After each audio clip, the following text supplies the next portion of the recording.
The Trump administration's plan to install a permanent fence around Lafayette Square appears to be moving closer to reality. The park, just outside the White House, has been a gathering place for protesters for more than a century. Now, the proposal follows the shooting outside the White House Correspondents' Dinner and multiple assassination attempts against President Trump.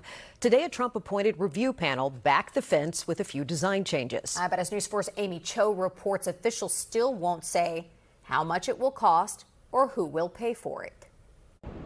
Right now, you have kind of a hodgepodge of different types of fences here outside the White House. Now, the Trump administration and Secret Service say they feel this current setup is not secure enough and also doesn't look great. They also say they're worried these bricks here could come loose and protesters could pick them up and throw them. This is what the new permanent fence would look like, according to plans from the White House, Secret Service, and National Park Service.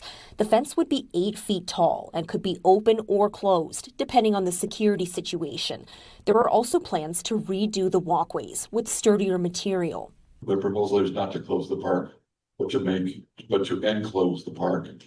It's still open, as these renderings clearly show. Today, as the Trump-nominated U.S. Commission of Fine Arts met to review the plan, they stressed the importance of keeping the park open for peaceful demonstrations, but also expressed concern over violent protests. And a required result of that requires activity like this. We asked folks outside the White House what they think of a permanent fence. Anything to keep Trump safer, I'm all for. Understandably, it might be a necessity, but it's obviously the people's house, and it would be nice to have an unobstructed view of it, to enjoy it. One man told us he comes during his lunch break to protest ICE and President Trump, and he plans to keep doing so, regardless of the fence situation. He can do whatever he wants at this point, and that's why I refuse to stay silent. What's still unclear, how much the permanent fence would cost taxpayers. We tried asking the Fine Arts Review panel. Just wanted to ask how much of a consideration cost is here as you guys make your decision. This is not a press conference. This is a meeting of the commission. So if you submit your questions, be happy to, in writing, and be happy to address them. But do you know how much this will cost approximately? You have my answer. Thank you very much.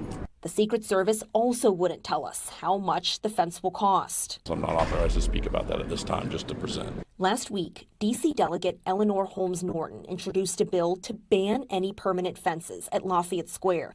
But with Democrats in the minority, it's unlikely the bill would get enough support to pass. Aimee, News 4. The proposal must still pass a legal review to ensure it meets preservation standards.